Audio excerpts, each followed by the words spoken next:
Dada Glotion Ganlo, depuis quelques jours, officiellement installé sur son trône à Ouégbou-Agon. L'ancien transporteur et opérateur économique devient depuis cette consécration père de toute la communauté, détenteur et dispensateur des biens, maître des perles et des richesses de tout Ouégbou.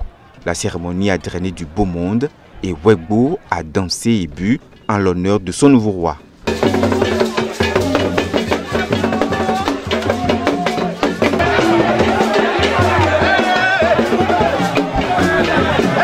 Doté désormais d'un pouvoir mystique, le roi de Ouégbou jouit de multiples privilèges et mérite le respect de ses sujets. Les émissaires envoyés par la communauté des rois du Bénin ont salué à juste titre cet important moment dans l'histoire de cette communauté. Majesté, au nom du Haut Conseil des rois du Bénin, nous vous souhaitons la longévité, la prospérité, la réussite totale dans tous vos faits au nom du Père Tout-Puissant.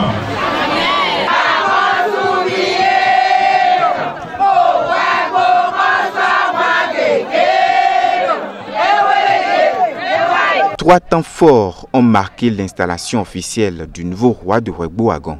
Sa Majesté Dada Glotion Ganlo a d'abord été intronisé par le roi d'Alada, Bodébé Toinjigla Lamafan. C'est ici qu'il a reçu les insignes du pouvoir royal tels que le tabouret, les sandales, la recade et autres. Ce fut un moment chargé d'émotions. Que toute la bénédiction royale jaillisse sur vous. Que toute la bénédiction royale jaillisse sur vous. Du palais de Sa Majesté, roi d'Alada, Dada Ganlo devra ensuite retourner sur les pas de ses ancêtres, leur rendre hommage et recevoir les bénédictions de chaque divinité et ancêtre. C'est l'autre temps fort de cette cérémonie. Le nouveau roi a respecté la tradition pour le succès de sa mission. Le trajet fut long, plus d'une quinzaine de kilomètres parcourus à pied à travers la brousse.